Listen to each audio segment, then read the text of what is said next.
All right. Hey there, and welcome to another episode of the OCD and Anxiety Show. My name is Matt Cotty, and I'm a licensed clinical social worker and the creator of the AAA Response.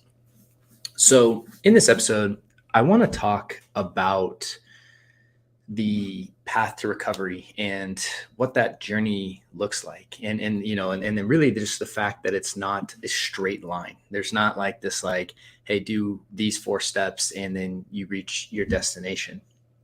um and really talk about the ups and downs that most people experience. I'm sure there are some like one-off anomaly. Okay, I can't say that right now. But one-off cases that where someone just like wakes up one day and they never experience anxiety again.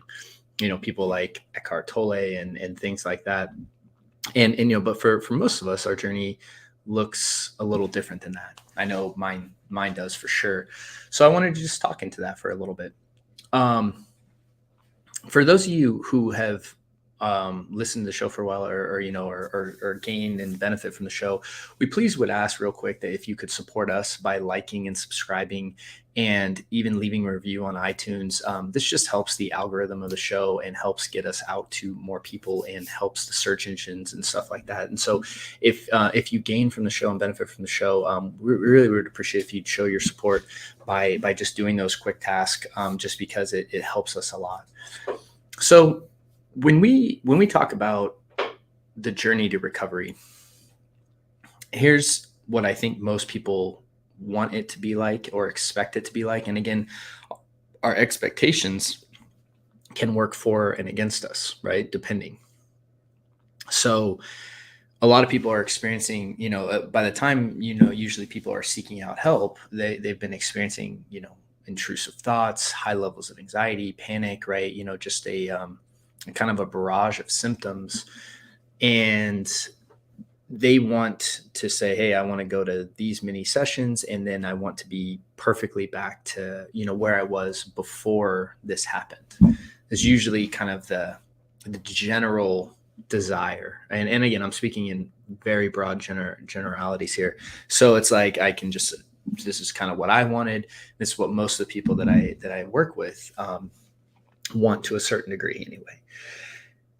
And what we got to understand about the path to recovery is it's not a straight line, right? A lot of people are like, okay, like I'm at the bottom of the mountain, I need to climb to the top, and they just want to know the shortest path that exists.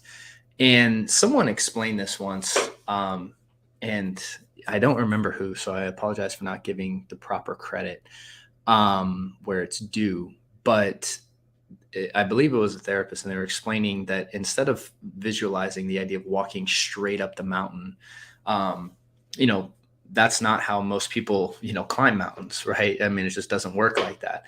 Generally what happens is especially if you're talking about like driving up a mountain, they create a road and it kind of goes around the mountain and it goes up in a steady incline and it goes up to the top. And when we are on this journey, that's kind of how it works, right? It's not that we can take this shortcut approach and just shoot right to the top where we want to get. But what happens is as we start going, we get a little bit further up the mountain. And when you first start, you may not see like you're making a lot of progress. But as you just keep going and keep going and keep, doing your loops around the mountain, you start to climb higher and higher and higher and higher. And eventually you start to notice when you look back, like, oh man, I'm pretty high up. And you still have a ways to go moving up the mountain. But, that's kind of how this journey looks for me. And when we talk about that, it's kind of like what happens is that when you're really in it and you're really lost in that lens, there's this period where you have to kind of dig yourself out, and really climb out of that pit that you're in. And that takes time. It just does. It's like it's like I wish there was like this magic 3-word process that we could say that all of a sudden is just like I'm, perfectly in a blissful state. But from my experience, what happens is essentially it's kind of like we climb up and then maybe we have a little bit of a regression. We climb up, we have a little bit of regression.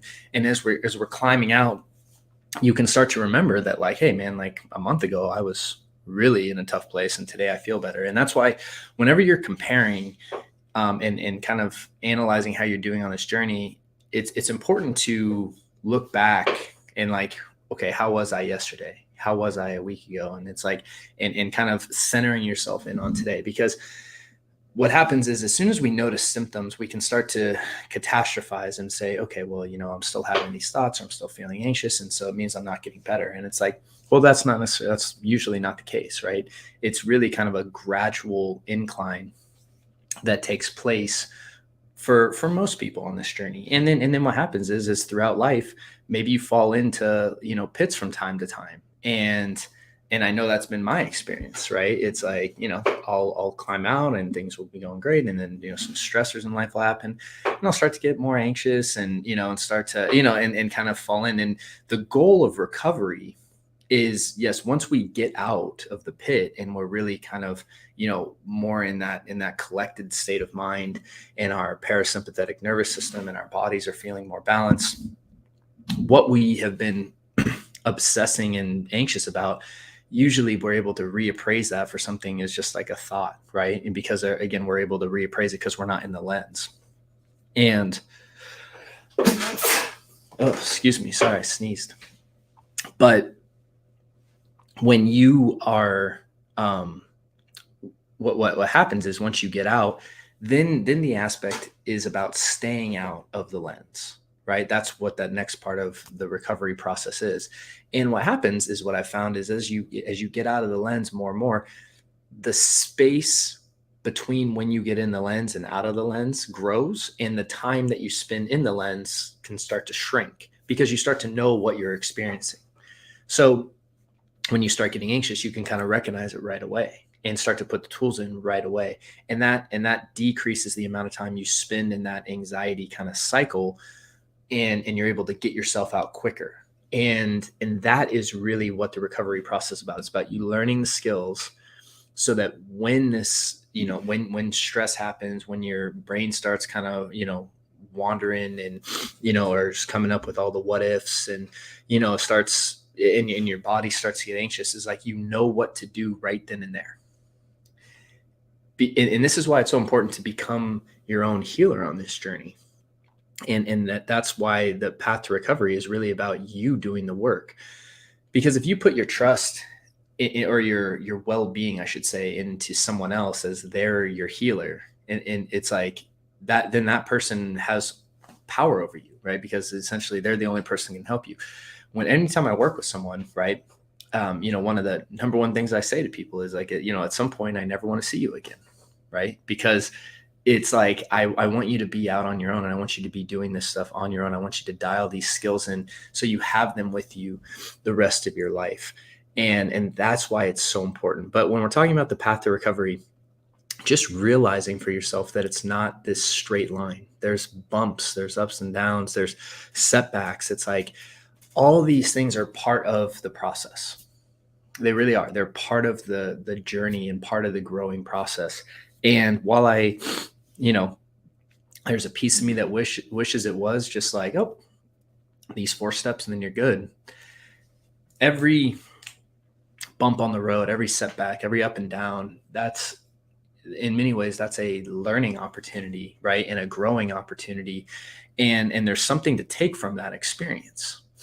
And it builds more resilience. It builds mental toughness, right? Fortitude, right? It builds strength. It builds more character on the journey. And if you start to look at your journey from the aspect of, instead of just trying to get to the destination, and as hard as this is to do, right? This is a hard thing to do. So I'm not saying that I'm perfect. And again, like, this is a journey that I'm still on, in the sense of like, yeah, there's always new things coming up in my life. It's not like I always want to be transparent and tell people, it's like, I haven't like reached enlightenment or something like that. Right. It's like a thing where there's always new stressors that come up in life, and new challenges, and new things that happen, and new opportunities for growth in all of our lives. And I think the more and more we realize that, the more gentle we're going to be with ourselves, because the idea that you're supposed to be at the end destination and that's where like eternal bliss lives, that's an illusion. like that's not how this journey works. It's like this journey is really about, from a higher perspective, learning to work with yourself internally, knowing what to do, and not getting caught in this loop.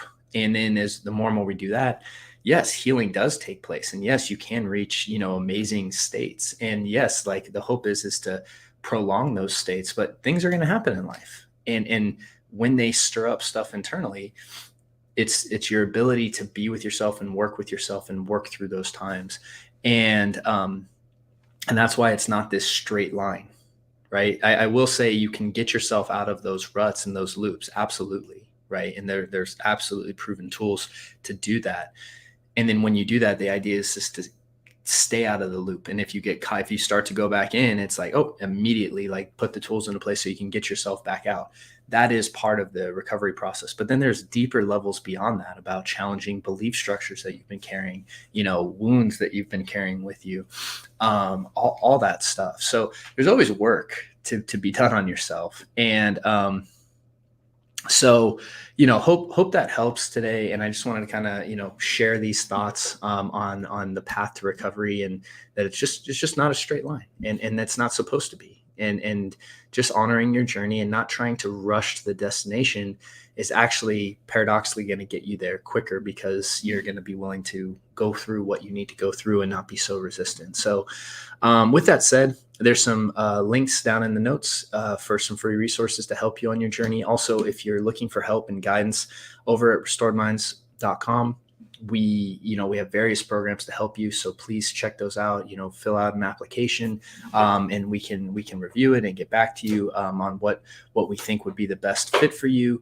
Whether it's group or individual or just the self-directed learning program. With that said, I hope you guys have a great week, and I look forward to seeing you on the next episode. Take care.